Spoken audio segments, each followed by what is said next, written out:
All right, guys, thank you for joining us today. We've got a special episode for you today. It's a best of episode. So we've taken 7 clips from 7 different episodes that we've had over the last few years that we've put together in a special best of episode. So again, you'll get to hear some of the things. Maybe you've heard them before, but again, they're useful ideas that again, it couldn't hurt to hear them again.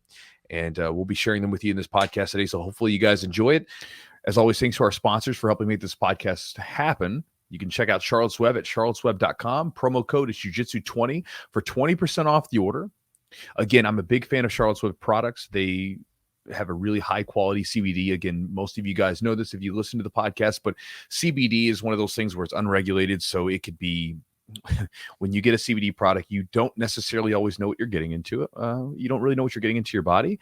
Charlotte's Web is a company where they third-party test their products. So this way they can ensure the quality of what's in there. And also from talking to them, you know, they're kind of pushing for regulation because they hold themselves to a certain standard and they want the rest of the industry to be held to the same kind of standards, right? They want the rest of the industry to sort of be doing what they should be doing, opposed to throwing together some supplements or whatever and just sort of throwing it in there, putting on CBD on it and saying, here you go.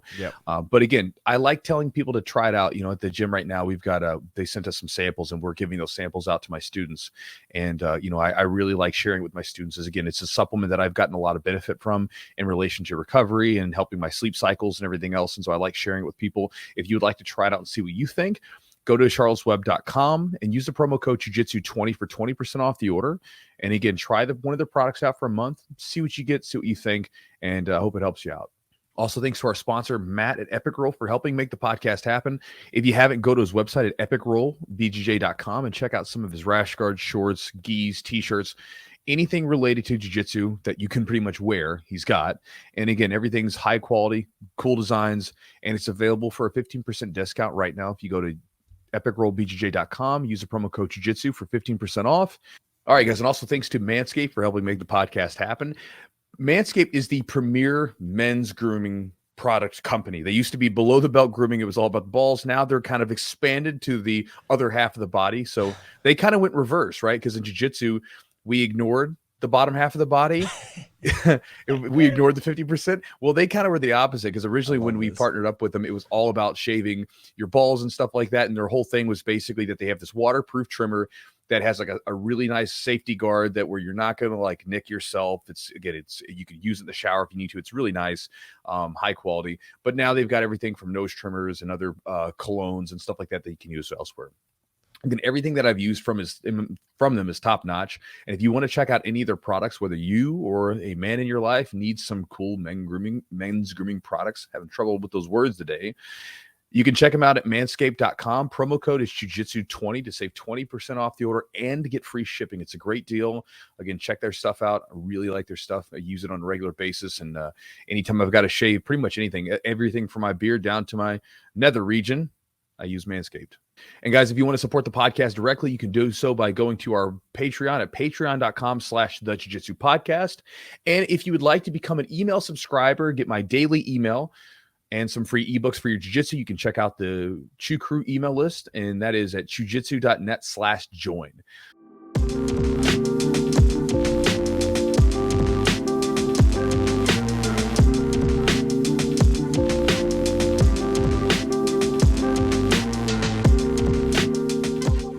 All right, guys. So this first clip is from episode 143 with Ramsey Dewey on how an illness changed the course of Ramsey's life. Can you, I'm really curious though, like as far as your illness and like your recovery, what was that like for you? Like, I mean, being a young person, you know, in your early 20s, feeling like you have your whole life ahead of you, you have this thing, this terrible thing happen, or your body starts to kind of shut down. Can you tell us a little bit about kind of what that experience was like, and then how you recovered, how you got your strength back, and then, you know, your body back to where you could do these things like dance and martial arts? Man, that was a long process. I went from basically 200 pounds, fairly lean, to about 90 pounds, like a skeleton. 90 pounds? 90 pounds, wow. Yes. And I clawed my way back up. It was very difficult. Like I would eat anything and just throw it back up again. And what illness was it? Well, it was surgical complications from a ruptured appendix. Oh wow. So I had appendicitis. My appendix ruptured. I had surgical complications. Basically, my intestines fused together with scar tissue, and so it caused bowel obstructions. Yeah. And this happened multiple times. Like I ended up getting like 3 or 4 surgeries. I don't remember. It was either 3 or 4. It just happened so often. So I spent the better part of 2 years in and out of the hospital. And every time this happened, it was just absolutely crushing, and depressing. Just thinking all that work, everything I tried for, all that recovery I went through for nothing. But I don't know, there was just like a little voice inside of me saying, I have to keep going. I have to keep going. I can't quit. I can't quit. It's not okay to quit, essentially. And yeah, it's funny that you mentioned that, because at that time I remember feeling like I could just die now. I could just die now, and that would be easier than fighting through this again. And I think that was an experience that ultimately helped me become stronger mentally, because we, especially as a fighter, we all have these moments where we're getting outworked, not out techniqued, but outworked, and it's very difficult, and the body just wants to quit because it's hard. But again, there's that little voice inside of you that says, don't quit, no matter what, don't quit. Which, it's not the same as tapping out. Obviously, you got to tap out at some time or another. But sure, yeah. But when you're being worked, you're right. It's like for me, I always think of it. It reminds me of almost like those old Looney Tune cartoons where you'd have the 2 guys sitting on your shoulder. There's the one guy that's like, hey, like take the easy road, just give up or whatever. And then there's the other guy that tells you to push through. But, going through the near death, I had something that wasn't nearly as bad. I had a scary experience where I thought there was something wrong with my heart because of a faulty EKG. But in that moment, like, it's weird because things kind of get put into perspective. Mm-hmm. So, after you got back to, some sense of normalcy, you're able to, like, get back to eating and everything else. I'm just curious, what was that like for you? Like, did you have any moment where you had some sort of clarity of what was actually important to you through that experience? Yeah, man. I remember before that experience, I had this idea, like, life is supposed to be like this. You graduate high school, you go to college, you get a job, you move out there in the world and make something of yourself. And at this moment, so much of that normal life just fell away. It just seemed like, man, that's such an illusion. I mean, how am I trying to phrase this? Like, I remember just thinking, like, I have not done the things that I really want to do. Mm-hmm. Like, I've been focusing on what I feel like I'm supposed to do, as opposed to what yeah, exactly. Mm-hmm. As opposed to what I really want and need to do. Mm. Yeah, the supposed tos, that's yeah. It's an interesting thing because it's hard to like kind of come to that, and so I imagine just sort of thinking about this, like that probably, like I said, led you to dance, and I imagine that willingness to be able to look at something and say, what, I'm going to go to China. Like, let's do it. Because, a lot of people have these desires to want to go and do these, what seems to be like crazy things. But then they don't, because they feel like they shouldn't, or it'll be irresponsible, or they're not supposed to. Mm-hmm. But do you think that like going through that whole experience and being able to have that kind of clarity, do you think it was one of those things that probably led to you sort of getting into dancing, fighting, and just basically, I'm going to go off to a new country and find a way to make it work? Absolutely, man. Absolutely. If it wasn't for that experience, I probably wouldn't be here right now.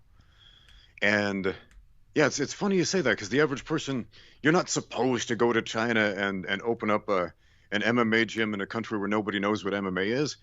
You're not supposed to do those things. You're not supposed to go out there and learn martial arts, and you're not supposed to get a black belt. You're not supposed to do these things. These are things that you do because you desire them. These are things you do because you have a passion for it. Mm-hmm. Yeah, these are things you do because you break the rules, man. Well, what is that? Is it? Am I thinking? I could be thinking about it incorrectly. What is it? Nietzsche's work where he talks about the dragon. He's like, there's the dragon, which I guess you could compare to like the Freudian superego, but like the society. But there's the dragon, and on each scale is a thou shalt, right? Like the rules that society tries to place on you, right? You grow up with it, where like you said, you have this picture of what life is supposed to be like, and then all of a sudden you're like, well, that's an illusion because that's a story we've all kind of agreed upon, and it's not necessarily always true. Yeah, man, absolutely. I mean, that's one of the most common questions I get, like, why did you move to China? How did you move to China? And, ultimately it came down to, I bought a plane ticket, got on a plane, and flew over here. And that's not a very compelling story. I mean, people want a narrative behind that. In this next clip from episode 95, we talk about the expectations of white belt through black belt. So one of the questions I got asked on the vault was from Samu, and Samu was asking about kind of when it comes to the belts from white to black, what do I expect? Like, what do I expect from those? And again, that's each one of those has a lot of specifics that I can get into. And so to answer the question for you, Samu, without getting too deep into the specifics, I'll give you something to think about for each belt, and we'll kind of go through that. And for you guys, this might be useful. Now, I'll sort of throw a caveat to this. These different things are my sort of interpretations, my expectations for the belts. It's different for everyone, right? Everyone has their own way of going about this. There is no one way to do jiu-jitsu, and so these are my sort of ideas on it. So, but I think if you think about them, they might be useful to you as well. So the first thing is the white belt. To me, that's the survivor, right? When you come into jiu-jitsu, and we all know this, right? You come into jiu-jitsu, you have no idea what's going on. And even if you have an idea of what's going on, like you've seen jiu-jitsu, right? You haven't felt it yet. Feeling it is different than seeing it, because again, jiu-jitsu is not just about head knowledge. If it was, you could go watch a DVD and you'd be as good as someone else, but it's about the body, right? The body has to absorb all this stuff. And so when you come in, you're surviving most of the time, right? You're a person that's drowning, and then slowly you're starting to tread water and come up. And so for me, as I look at white belts, that first phase is to see that they begin to recognize the different positions. I can see this in a lot of times in my students when they begin to, if I say to do a move, they don't have to go through anything crazy to adjust. They just immediately get into the position, and then they begin to survive. Towards the end of that phase of the white belt, you start to see that they begin to mount offense, right? They go from a pure survival situation to they're holding their own, and then boom, you start to see them mount their own offense. And it's at that point that I then sort of look towards blue belt for them. And at that blue belt phase, again, you guys have heard me talk about this on the channel if you've watched my videos. I call it the buffet belt, but it's the sampler. As a blue belt, it's almost like, and again, blue belt, the belt itself is not really important. What I'm talking about is the skill level that sort of matches up with it, right? The skill level that it takes for me to give a blue belt, that's what I'm looking at, not so much just the belt itself, because it's not like I gave them a belt and magically they got better. It's the watching them progress, and then the blue belt is simply that stamp that says that they're at that point. When I give someone a blue belt, typically it's almost like you're giving a teenager the keys to the car, right? They've been cooped up forever in these positions, right? They've been cooped up, and now all of a sudden you give them the car and they begin to go drive around and kind of experience things for themselves. And going back to that analogy when you're surviving and you're drowning, it's like the drowning person that sort of waddles their way up to the surface and then climbs up into the raft of the boat. Mm-hmm. And now they can go exploring. They can go in different directions. And so as a blue belt, a lot of times you now have this newly found skill where you can go, I'm kind of good at jiu-jitsu, right? I'm still beginning, but I'm good enough to where I'm not getting smashed constantly. Let me try out all these different positions now that I have some basic fundamental foundation under me. And that's where typically as blue belts you'll start to see people play with positions that aren't simply the basic stuff, right? The fundamental stuff. You start to see them to dabble a bit. Now, towards the end of blue belt, you'll start to see this thing where they begin to sort of hone in on a particular position, right? They start to zero in on something, and that's typically where I start to promote people to purple belt, which to me is the prototype. Because at purple belt, typically you will see someone over the course of their purple belt phase begin to develop a position or a technique or something that is almost at black belt or is at black belt level. Like, Rich and Chad, two of my students, both had black belt triangle choke and triangle choke positions at purple belt. Now, there are other parts of their game were still underdeveloped in comparison, but that one part of their game was incredibly good. My guard passing was a black belt. And again, maybe not a good black belt, but I could hang with black belts if I was passing. Now, if they got on top of me, I was screwed, but I wasn't good enough for that, but I could pass well. Eugene, you and Tim Huber both as purple belts had a black belt collar choke when you guys are training. You guys both had those collar chokes set up, Yeah. and you were catching guys, and it's a really good choke. So at that point, once they have that really tight position where they've begun to develop the prototype, because even for me, I can look at my old purple belt matches and rolling, and I can see who I am now back as a purple belt, because I'm doing a lot of the same stuff, just different, right? Then it gets into the brown belt phase, and brown belt to me is the polisher. Right, brown belt's where you begin to flesh out some of those positions. So maybe as a purple belt, you begin to find that you're really good at half guard, right? So at blue belt, you started to dabble in half guard. Purple belt, you really begin to zero in on it, and then at brown belt, you begin to expand and really polish that position, make it a lot better. Again, all the other positions are getting better as well, but you're beginning to put that polishing touch on mostly your A game type stuff, as well as other stuff. And again, you're sampling the whole time, right? You're always sampling different techniques along the way.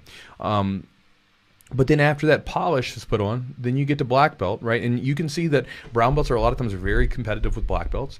And then once you get to black belt, then you get into what I consider kind of you're now your own creator with this stuff, because now it's time to take all that stuff you've been learning, take off the any sort of worry about belts, the fact that you've probably been training for a long time, and now you can create something new. Right? That to me, that's what it comes to the black belt, right? It's I've shared this quote numerous times, but the Charlie Parker quote, which is master your instrument, master the music, and then forget all that bullshit and just play.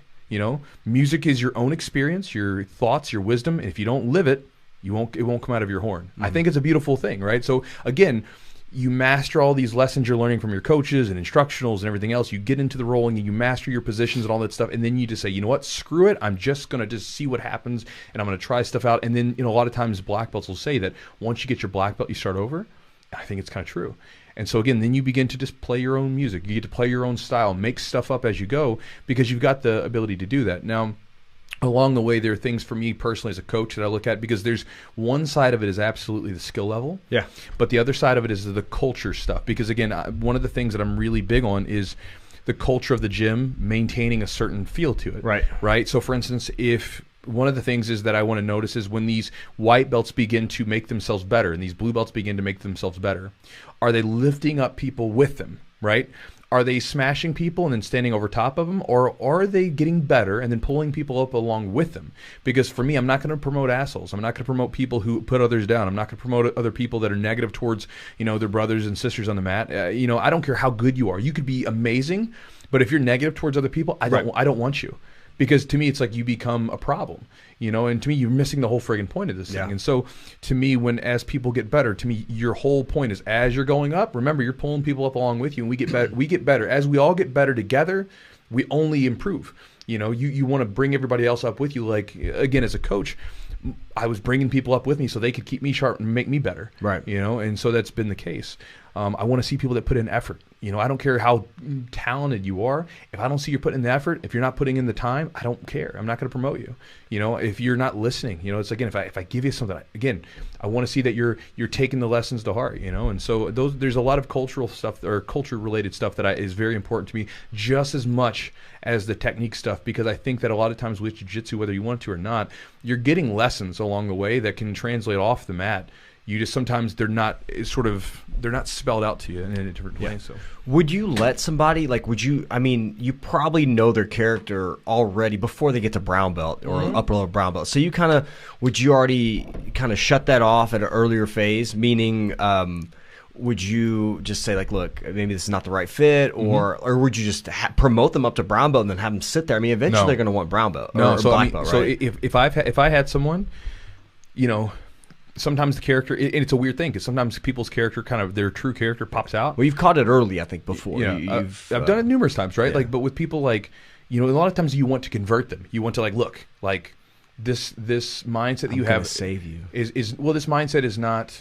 It's not resourceful to you or the people around you. Let's drop it, But in a lot of cases, it'll never get that far, because I would never promote someone to purple belt if their character was off.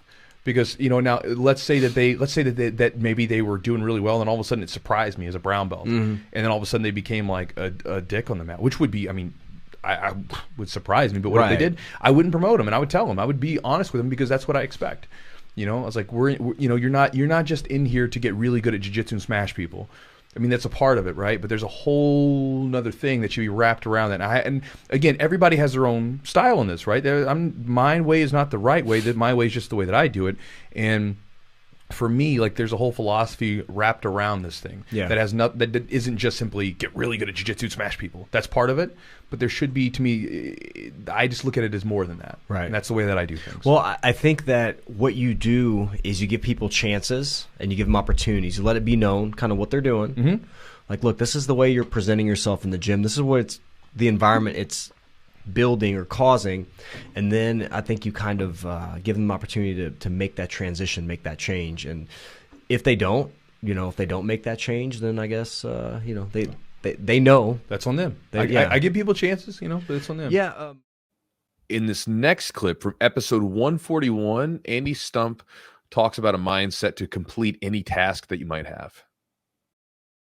And that's kind of what Buds is. It's a grind. It's not any one day. There are days that suck more than others, but any one day is completely achievable for most people. But you layer 179 more of those, and that's what makes the difference. It hurts. You have issues with your body for a couple of months afterwards. Shin splints are very normal. Hip flexor issues. I know guys who had bald spots on their head for a couple of years afterwards from running with those boats on their heads. And I wish I could say the career was less painful as you went farther into it, but it's not. I mean, most guys at the end of a career have knee, hip, shoulder, and neck issues from carrying a lot of weight often, uneven terrain. But to get back to the training aspect of it, it was a grind. It's a meat grinder for sure, and it's designed to be that way because you're selecting for a particular type of individual that looks at that adversity like motivation, not as a stumbling block. And it works. I mean, the people that I worked with were some of the most amazing human beings that I've ever encountered on earth. Do you feel like, and this is probably a difficult question to answer, as far as, the mental, how hard it taxes you mentally versus physically, is there one that you would say was more difficult? Like, you have to be more mentally strong, or, because physically, if you both. Yeah, you got to have both. Obviously, but the thing is, if you can make it to the first day of SEAL training, you physiologically possess what it takes to graduate because you've done so many physical screening tests. They have a pre-training program, so you're doing running and swimming and pull-up and all the stuff you're going to do in the training program. So physiologically, there is, of course, a component for that, but it's mentally where most people will crack. Was there one specific that you can recall, or a combination or a day that was specifically challenging, or something, that a task that you had to do that really kind of, for you personally, was just something you really had to dig down deep and to kind of overcome? I would say for most people, the cold is the great equalizer. Just being close to hypothermic for hours on hours on hours, and then getting warm and just starting to see like the sunshine at the end of the rainbow, and the instructor's like, let's go back in the water. It's just always looming over the top of your head. So that is probably the most difficult mental task in that 6 months, is just the consistent uncomfortableness and just the crushing cold from the Pacific Ocean. So what ways did you sort of, because again, you talk about the cold and all that stuff and dealing with it and how mentally taxing it is. How did you learn to like deal with it or cope with those situations where, again, one day is one day, but then you're in there for 180? How did you deal with each one of those days separately? I got advice from people who had been successful, who were farther in training than I was. And I kind of learned it a little bit when I was working for my dad. And I think we talked about it a little bit when you were on my podcast, eating a whale a bite at a time. Yeah. My dad worked in masonry construction. So when I was really young, I'd go to the job site and I didn't have any actual technical ability when it came to building stuff. So I moved things around for those who were building stuff. And God, I remember to these days, pallets of brick, they show up in 500, these just huge squares of 500 bricks. And I had brick tongs that could carry 6 at a time. And when I first started working with him, it was like 2 hands on one tong to move those things along. And then it became 1 hand on each tong, so I'm moving 12 bricks at a time. And there were job sites where I'd roll in there in the morning and there'd be 15, 20 pallets of bricks. Oh, wow. And my dad would say, why don't you go ahead and move these bricks from here to there and spread them around. And I learned early and even my dad, he was like, don't focus on how many pallets of brick there are left. Just pick up a tong of brick and just keep doing that. And, before you know it, lunch is going to be here. And before you know it, the end of the day is going to be here. And that's the genesis of what I used going into buds. Instead of thinking it as 180 days, I would just try to make it through the day, see the sunrise tomorrow, and then we'll make our decision on whether or not we want to keep going. And if that doesn't work, chunk it down even deeper. You could go from breakfast to lunch. You know what? I'm going to make it to lunch today, regardless of what happens, regardless of how much this sucks. I'm going to ignore that and just make it to lunch, and we'll make our decision from there. And it really helps take a lot of the weight. I mean, you look at 180 days. When you start any 180-day process, if all you can focus on is the distance from where you are to where you're going to be, good luck being successful. Not that you can't be successful, but the odds are not in your favor.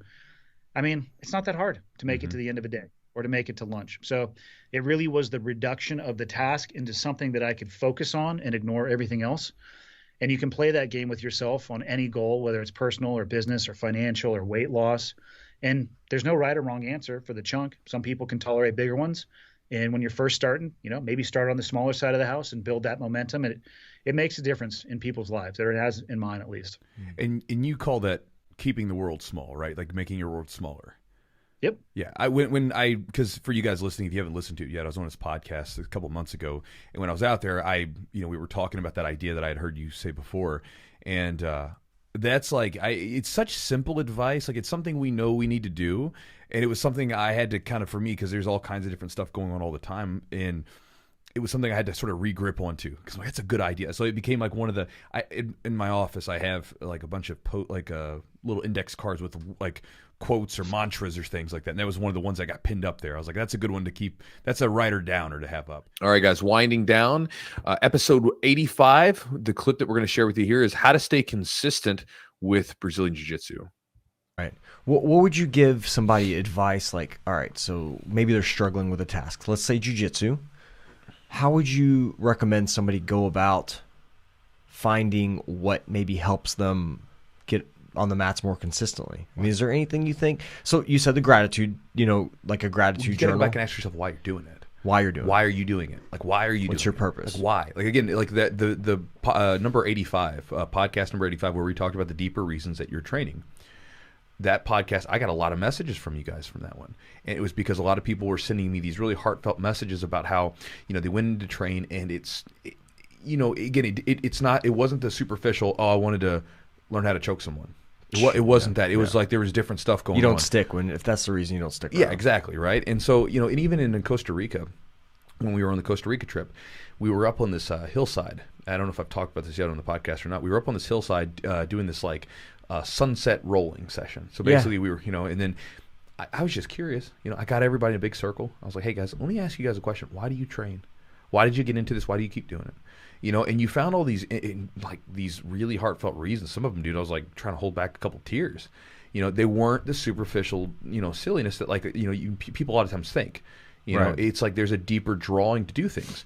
And I think that a lot of times that's there in so many things. Like there's deeper reasons when you break them down. We a lot of times accept the superficial, but then when you dig deeper into it, you're like, well, what is the real reason to this? Like, get down into it. Like, why are you really doing this thing? And I think that has to become more of an introspective thing. And I think if people are, a lot of times because we're stimulated from electronics and from the media and everything else, that a lot of people don't take time for introspection, where they can just be in their own thoughts, their own head, and think about things just deeply. Again, not listening to someone else talk, right? Not me, not anybody else. Listening to your own thoughts on what you think and what you believe. Because again, your subjective experience is different than mine. And again, I think everybody has to do some self-assessment and kind of take in their own, like, what do I think? No, not what this guy's quoted, but what do I think? Because I remember I got a message from a guy, an email guy, or one of my emails, because I sent out this in an email on Monday. One of the guys sent me back an email dropping someone's quote about discipline. I'm like, cool. What does that mean for you? Like, how's that working for you? Is it helpful? Like, are you disciplined enough? Are you hitting all the stuff that you're supposed to be hitting, or are you dropping the ball somewhere? Again, for me, it's like I just don't operate that way. So it's like for me to be like a taskmaster to myself, it doesn't work. right? Like, because it's almost like a relationship with yourself, right? I want to accomplish these things, and then I have to kind of like make a deal with myself. I got to do these things, right? And so again, me just like trying to bludgeon myself to do the damn things like doesn't work. But when I think about the deeper reasons as to why I do things, and I really get down into it, and a lot of times I'll just do, this is the simple idea that I use. As I've gotten older, I'll take just a blank sheet of paper and just write out like, why am I doing this? Ask yourself a question, see what comes up, just journal about it, and then see what happens. Because a lot of times you find some interesting stuff, and then, hang on to that thing. All right, guys. In episode 154, we talked to Todd Fox, and he shared some of the most effective techniques for self-defense. So, what do you think about the about like sort of self-defense techniques? So, when I was a young kid, growing up before the UFC started, self-defense stuff was pretty much all like, striking art based, and then there was a lot of BS going on back in the day, and like mystical voodoo type stuff. Yes. And then it's changed over the years. And as someone that's been around, involved in a lot of older martial arts before, and then you've done Jiu-Jitsu and Muay Thai and all this stuff now, what are some useful tips, I guess you'd say, or useful arts to get into in regards to self-defense? Yeah. So I have a lot to say about this because I come from the original kind of pressure testing of things. Yeah. People don't like my answer because it's not sexy. I think you need very simple techniques. I think you need to do a lot of reps of very simple techniques that are proven. I think you need to be able to do it with clothes on, without clothes on. I think you need to be able to, with weapons, without weapons, with gear on, without gear on. I think you need to be able to do it in the dirt, on rocks, on ice, in the snow, on the side of a hill, under a car, inside a car, on the hood of a car. And so the only way to be able to do that is to train that way. So if I were to send you a video of how we train, I don't mean classic jiu-jitsu or Brazilian jiu-jitsu classically, but how we train with the military and law enforcement guys, and now even some of the civilian market, we're training that way. And we've been training that way for a long time. Now, you can't do that for a long period of time because you're going to be hurt pretty bad. But, training on rocks is different. Training on sand is different. Training, in the backseat of a car where you don't have freedom of movement is different. Training with a gun is different. Training with a knife is different. And what I'll say about that is, jiu-jitsu, this is a broad stroke. You guys, I love jiu-jitsu and I got a bunch of stripes on my belt. Sure. So don't take this the wrong way, but jiu-jitsu also has a lot of major flaws to it. And some of those flaws for reality fighting, meaning street fighting, where you have one or more opponents and you have weapons that could be introduced, is that jiu-jitsu, we train on soft mats. We train on soft mats for a reason, because going into concrete or going into anything else like that that's hard is no good. So surface space is a big problem for us for fighting. Number two, we lack mobility in jiu-jitsu, meaning when we get into some type of entanglement on the ground, it's very hard to disengage, which is not good. And then another thing that happens is we have proximity to weapons. When we're doing jiu-jitsu, we're connected in a way that if I have weapons on my waistline, you have access to my weapons and I have access to yours. So that complicates our problem a lot more. Another problem with jiu-jitsu that we have is you have lack of sight lines, right? So if I'm on the ground, I can't see up over the hood of a car. I can't see through a window. Also, we spend a lot more energy. There's a lot more fatigue involved in what we're doing than standing up and moving or walking or running, because you're standing on your legs all day. You were meant to do it. You've done that since you were a kid. So there are a lot of flaws to it. The reason to train jiu-jitsu for military and law enforcement is because you get taken there. That's not where you want the fight to go. So you get taken there. Or in law enforcement, that's where you're going to affect the arrest and you're going to be able to cuff from that position. So there are those reasons, but there are a lot of flaws to it. And I think even for me, who absolutely loves jiu-jitsu, I have to recognize these flaws because we pressure test it and we find out what happens when we go out there. And if you guys want, remind me, I'll send you some videos of us doing stuff in the snow with weapons in the back seats of cars, against the hood, how it changes things. Like if you're on an angle, like a slope, a 45-degree angle, and you're rolling down the hill, your jiu-jitsu is not going to work the same as it does when you're on a flat, soft mat, right? And when you're getting hit in the head with a curb, it's not going to work the same way. So, it is probably, from my estimate, just my personal opinion, jiu-jitsu, Muay Thai, boxing, and wrestling are pretty much, the combat sports that I would stick with for any type of military or law enforcement special operations guys, 100%. But I would modify it to make it as realistic as possible versus, berimbolo or inverted or anything. That's awesome for points and for understanding how it works, but that's not so good for you when you deal with weapons or 2 or 3 people and getting stomped. So for me, if you want to play a certain game, I'm all about it. You should do that.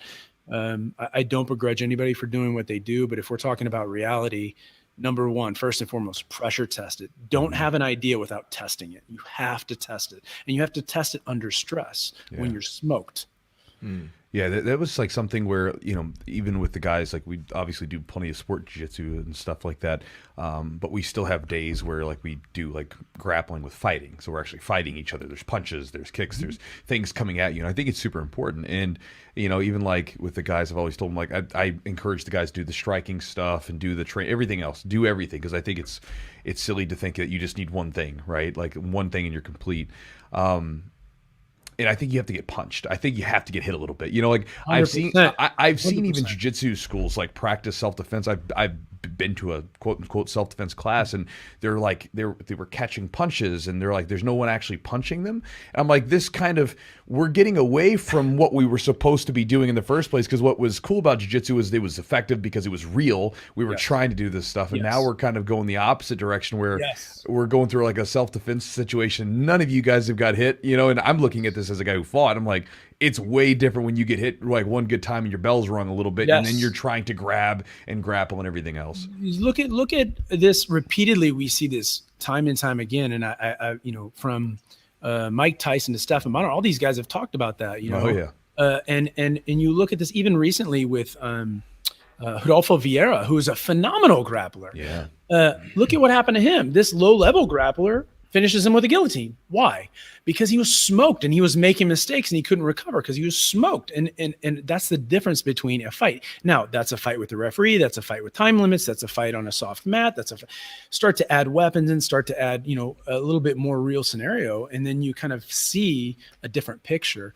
And it's all about what you want to do. But like one thing I'm seeing now, there are a lot of trends, but one trend that I'm seeing now is jiu-jitsu guys teaching a lot of firearms and knife defenses and stuff. And it makes no sense because they've never been in those situations. They're teaching stuff that is going to get people hurt or killed.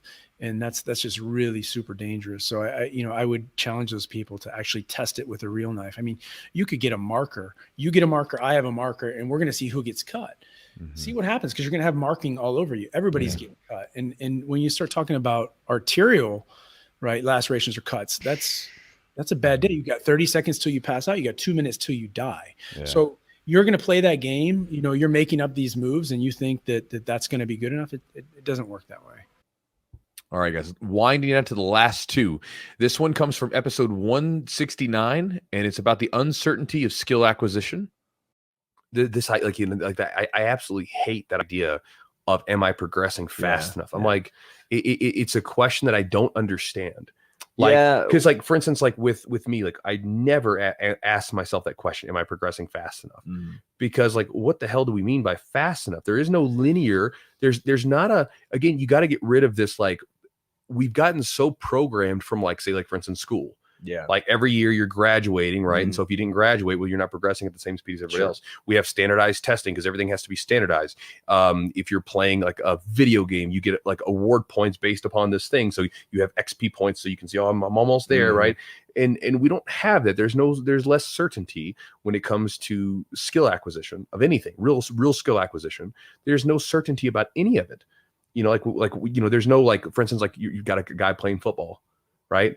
Different people, like let's say if they're catching the football, wide receivers, they're all going to get better and work or get better at catching the football and running their routes at different speeds because of their own just different things that are just hard to compute. If someone's getting better at playing music, there's not necessarily like it's going to take you exactly 3 months and blah blah blah blah. There's not that doesn't exist. We're talking about skill acquisition, and you have to abandon any idea of, well, am I progressing at the right speed? Or Bob, the guy that I started with, he's getting better than me faster, air quotes.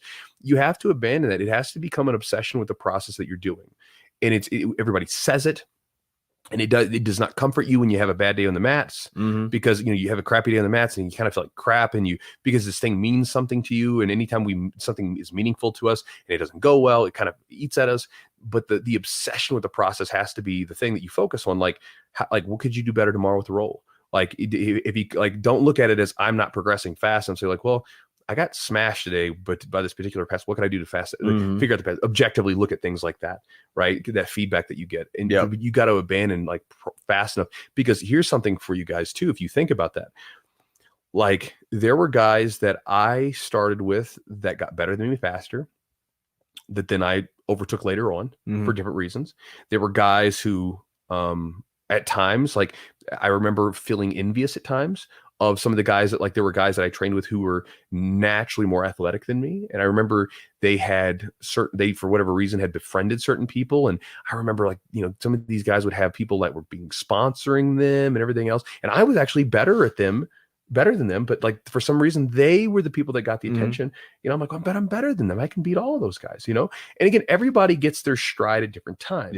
You know, so it's like you have to abandon this, like that everything's supposed to happen at the same time or in this nice logical thing. It's like, look, just you gotta abandon that.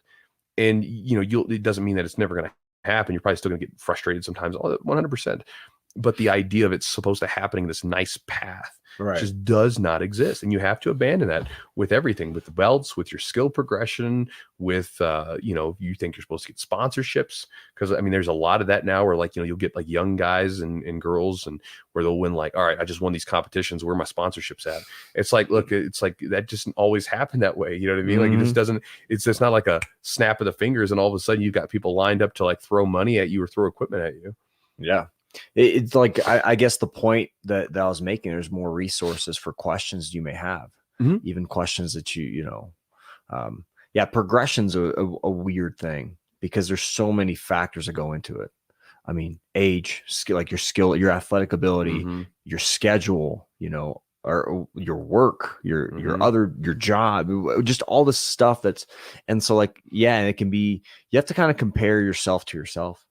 Like, am I a little better than I was yesterday? Can I do this move a little better? Have I been having more success doing this thing or this drill or what have you? So yeah, I mean, I think but it can be, or if you can just enjoy it. Yeah. Like, you know, this is the thing too, because we live in, again, a society where there always has to be some sort of payoff. Yeah. Right. Like, for instance, like, here's an example. I lift weights and I love lifting weights.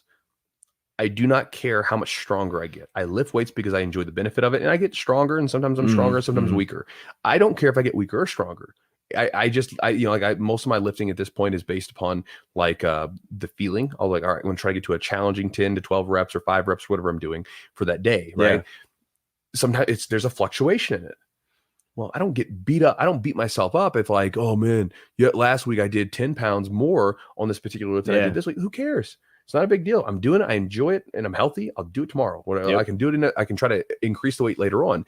And a lot of times in jiu-jitsu, like, again, it's like, if we feel like, because think about like what's pushed on us all the time is like hustle, grind, making money, doing everything, right? Which I'm all for, by the way. You know, I'm very much for all that stuff.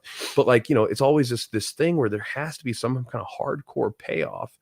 Otherwise, we feel like it's for nothing. Yeah. You know, it's like, well, no, it's not always for nothing. You don't know where all this stuff's going to go.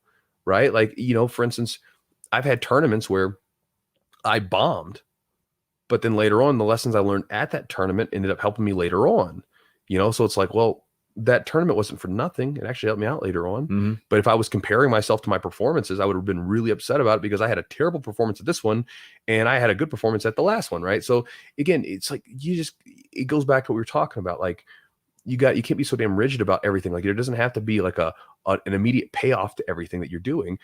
Sometimes you just got to do shit because you like doing it. Right. And if you don't like doing jiu-jitsu, then don't do it. Like, don't do jiu-jitsu because I'm like, okay, I have to be really good at jiu-jitsu, and if I get a blue belt in a year, then it'll be worth it. It's like, no, just do it because you like rolling with people. You like learning stuff. You like being in a group of people and being around a community of people that's kind of fun and enjoyable. Just do it for those reasons. And then if you find that kind of love, like for me, like I got into jiu-jitsu because I missed wrestling. Yeah. I did. And I wanted to compete, you know, and I wanted to win, obviously. And I'd get frustrated as heck back in the day when I didn't win. But like, I enjoyed day-to-day training. I used to get smashed all the time, but I didn't really get too upset about it all the time because I was like, man, I remember there would be days where I would be a little bit more frustrated with myself if I got crushed by a guy that I sometimes crushed. But for the most part, I just enjoyed training because I was training. I missed being in wrestling. I missed the group of people. I missed the community. I missed the feeling that I got from like live wrestling, and I wanted that. And so as long as I had that, every day was a pretty good day. Yeah. You know what I mean? And so I think that sometimes it's like, you just got to let go of this. Like, there's supposed to be some sort of payoff to everything, like it's maddening sometimes, because I'm like, well, can't you just do something because you like doing it? Yeah. Can't it just be something where like, it doesn't have to have some like monumental immediate payoff that whatever that you can measure. And sometimes it can just be that you did something because you wanted to do it. And there didn't have to be a uptick of something to validate it. It can just be that you enjoyed doing that, and that's it. And I think that sometimes if you can find that enjoyment for something that's, again, process driven, like you just enjoyed being in the room, you enjoyed training that day and all that stuff, then a lot of the other stuff comes as a byproduct. And the final one, guys, episode 149, we talk about letting go of attachment, and hopefully you guys enjoy this one. Here's an issue that a lot of people have. One thing that you can do to kind of get rid of some of the grief that you experience sometimes in training and some of the negative feelings is to let go of attachment, right? Because hard to do, baby. It's hard. It is, but here's what happens. One of our biggest problems, people, is we get too damn attached to whatever. So let's say, Mike, you go into training one day and you beat Bob. Well, then you now get attached to the idea that you're somehow supposed to beat Bob every time. So then Bob comes in and then he gives you a down day because Bob friggin' runs you through the ringer. And you feel like something bad happened. Well, maybe not. Maybe Bob just had a damn good day. You had one yesterday. Everybody's going to get their good days.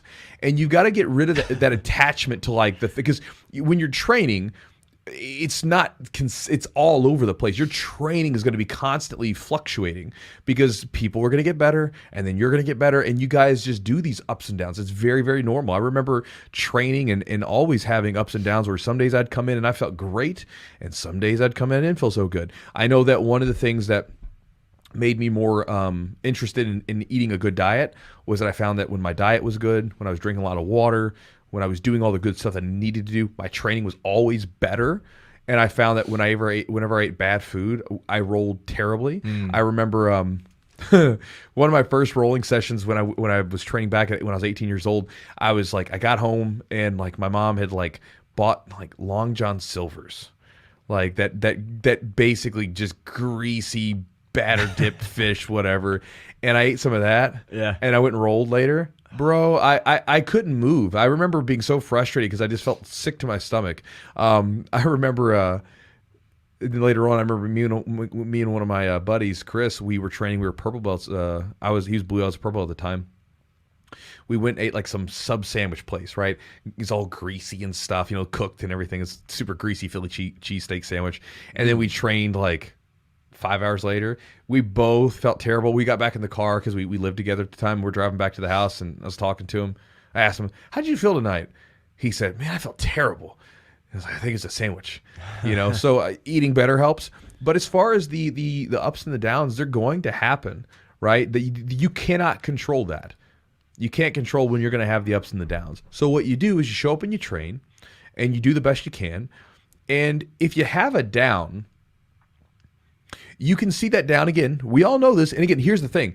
Like any good story always has something of overcoming, right? And everybody knows, like everybody posts these damn memes, like overcoming the struggle, embrace the suck, all this. They listen to the David Goggins book and they're like, yeah, that's so badass.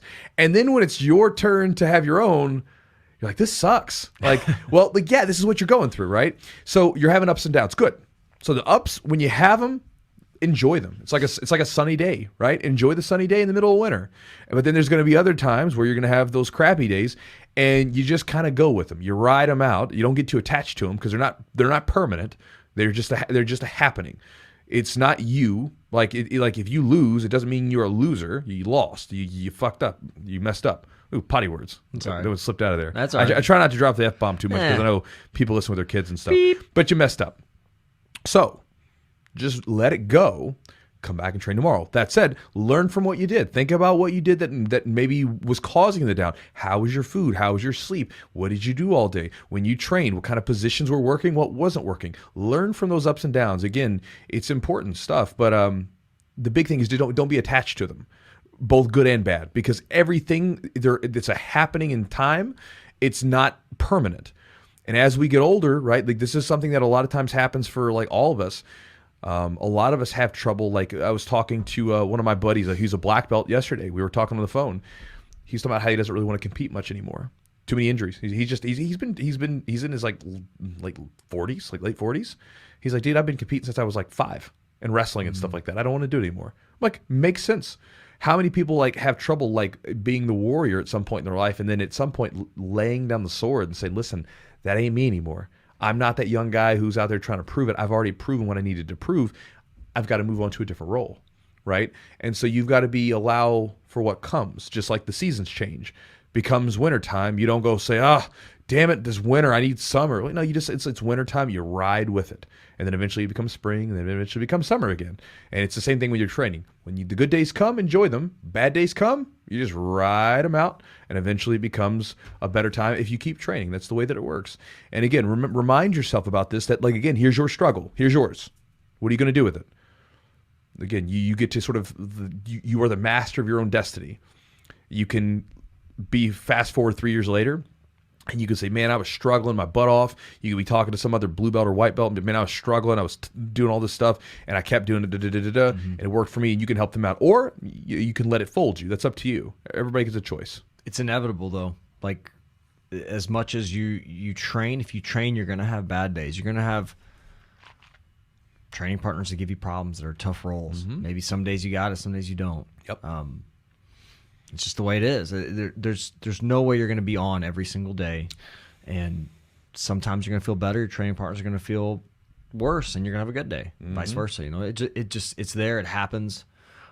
It's hard to deal with. Even for me, I've trained for quite a while, and it's hard. It's hard to deal with some of those days. But you just keep showing up. The nice thing is, like, if you had a shitty day, you're like, man, this is a tough training session. Well, you have the motivation to do better next time. Like, I come in, I'm like, all right, I got messed up last training session, or so-and-so really got me. If I see them, I look forward to the roll. I try to look forward to it, and I try to, it gives me a little more like, not some motivation, but like a little bit more focus. I get more focus, I would say. Sting. Like you get a little sting, and kind of makes you pay attention. That's right. Yeah. Well, and also, here's another thing to always remind yourself, too. You're training. You're healthy enough to train. You live in a part of the world that's not stricken by war, famine, or whatever, and disease, where you can train. Like, it's a good day. Like, that's a good day, man.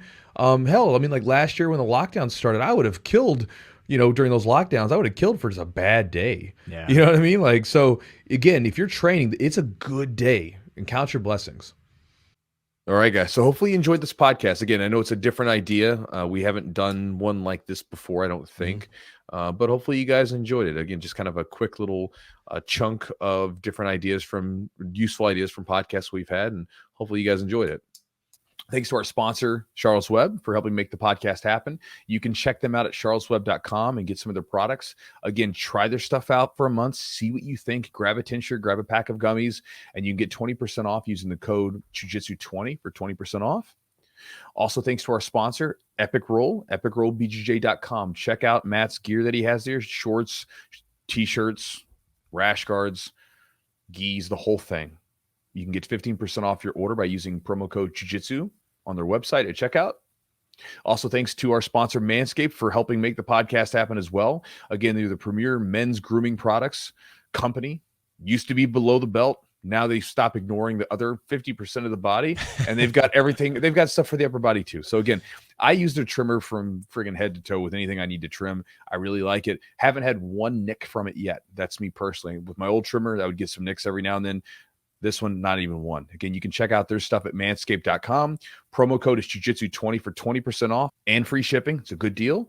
So check that out. Also, if you guys want to support the podcast directly, you can do so by going to patreon.com/thejiu-jitsu-podcast and join up and get some exclusive content that we have not released anywhere else. And if you would like to become a Chew Crew subscriber, you can do so by going to jiu-jitsu.net/join, JOIN. Get the free ebooks that I give away, get my daily email, and get exclusive deals that I release through my email and nowhere else. So guys, thank you for joining us. Hope you have a good week. Talk to you next time.